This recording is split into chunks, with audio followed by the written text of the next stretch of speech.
This past week, a computer failure forced me to reinstall all of my software from scratch, which gave me the idea for today's topic.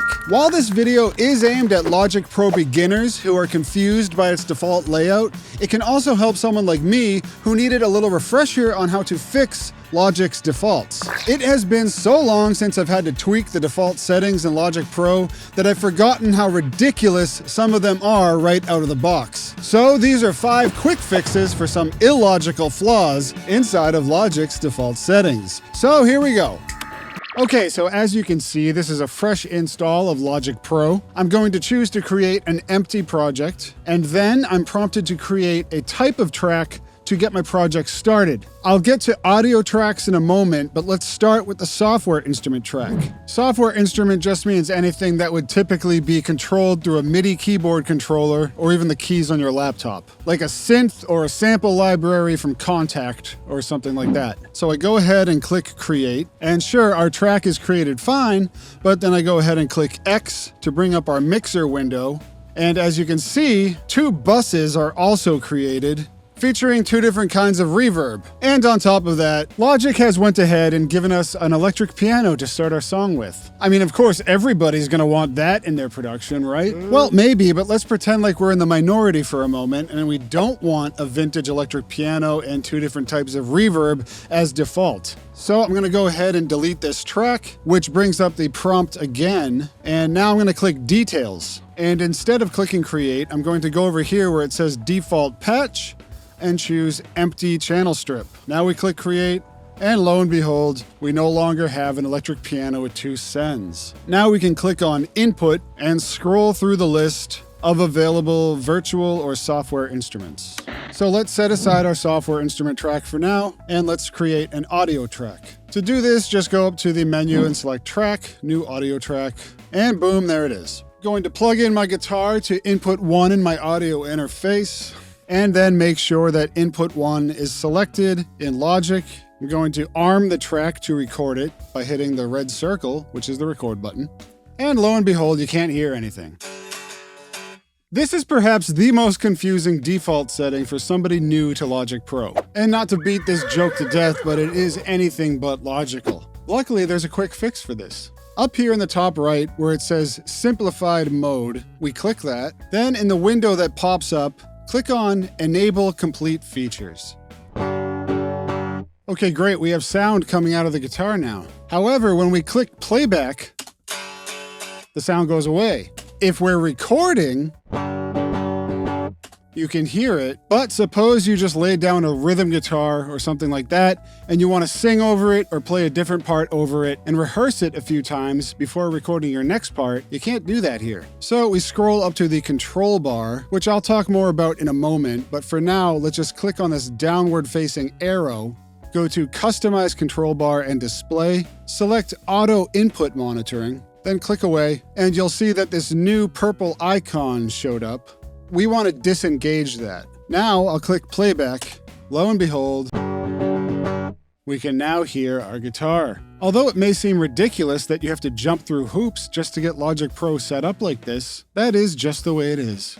Okay, next let's talk about the default control bar settings. Although they're useful, the default control bar in Logic Pro is extremely limited. It does offer the typical transport bar with playback and record buttons, visual aids to see which bar and beat you're currently at in your project, beats per minute and project tempo options, time signature and key signature, a metronome, a tuner, a count-in icon, which gives you the option to only start recording after the count-in is done, and a few other features to get you going. However, the features that they chose to omit from the get-go are a little confusing. So a few control bar options that, in my opinion, should be visible from the start are as follows. First, I'm going to click on this downward arrow again and go to Customize Control Bar and Display.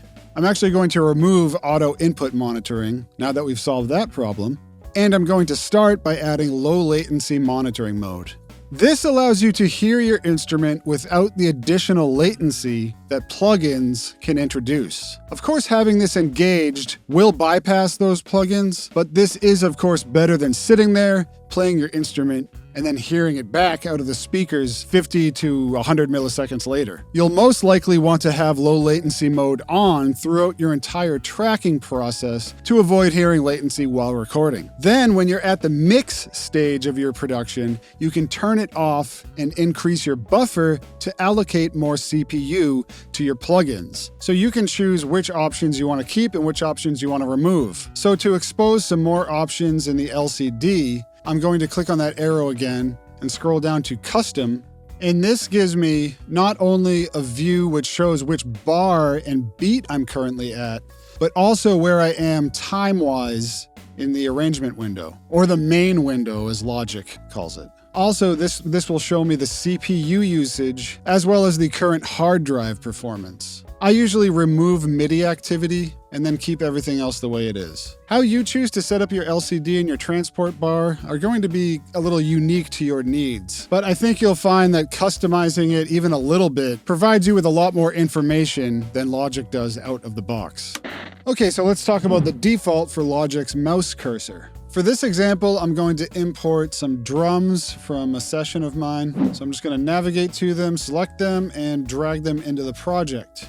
Going to create new tracks for each one, and Logic lays them out nicely for me. However, all that you can do with the default mouse cursor is select an audio region, move it around like this, trim it or resize it, and you can also loop it by hovering over the top right and dragging it out. And then you can loop it up as many times as you want. Okay, that's all well and good, but you're missing out on some pretty powerful editing tools right out of the gate. And these aren't really advanced options. Rather, these are tools that I think even a novice or somebody using Logic for the first time will want to have access to. So we go up to Logic Pro in the top left, go to Settings, let's go to General, and here, where it says Pointer Tool in Tracks provides, we're going to click all of these. Fade tool click zones, marquee tool click zones, quick swipe, and that's it. X out of there. And now as you can see, we'll select our audio region. As I scroll down, the cursor turns into a marquee tool. Now I can use this tool to split an audio region, and I can choose to edit it from there, shorten it, lengthen it, whatever. So let's undo that. However, I can also create a volume fade in, and I can adjust the intensity of it. And I can also do that as a fade out at the end of the audio file.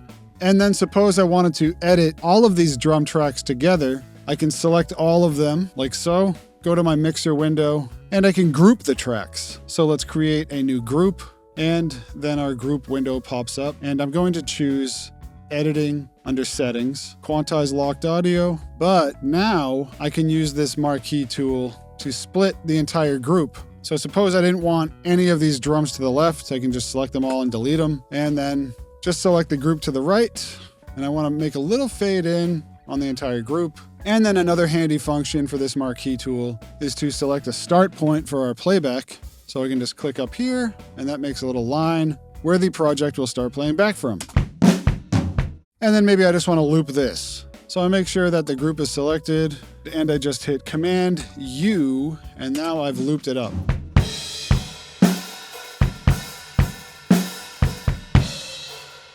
And then using the locators at the top, I can choose how I want to make my loop, and I can cut it up however I want.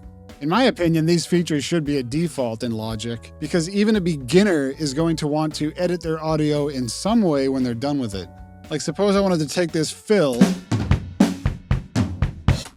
and use it somewhere else in the song, I can just cut it right where it starts, where it ends, and then move it about wherever I want.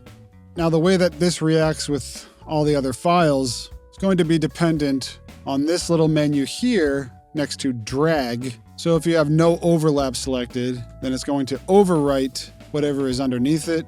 So see if I move that back, you can see that this all got deleted. If I put on overlap, then if I move this and then move it back, you'll see that what was there remains.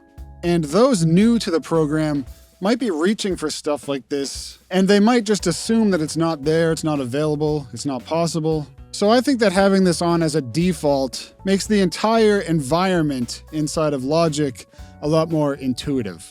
All right, so suppose we just got everything edited the way we want, and now we're ready to start adding some effects. We start diving for EQs and whatever else we're looking for, only to find that there's no option to search for the plugin that we're looking for through our keyboard. Instead, we have to manually find the plugin that we're looking for every single time. This can be a very cumbersome process, especially when inevitably your plugin folder is going to expand as you accumulate third-party EQs, compressors, reverbs, etc. So unfortunately, there's nothing inside of Logic that can fix this default setting. It is what it is. But you can view this as an investment to save your sanity over time. This investment shows up in the form of a third-party widget, if you will, called PlugSearch. PlugSearch is made by the company Speakerfood and is made to solve this problem. And you'll notice if I hover over the kick drum, next to where it says Audio Effects, if I hit my command button, then this menu pops up and I can type in the plugin that I'm looking for. So I type EV2 and I get my SSL channel strip.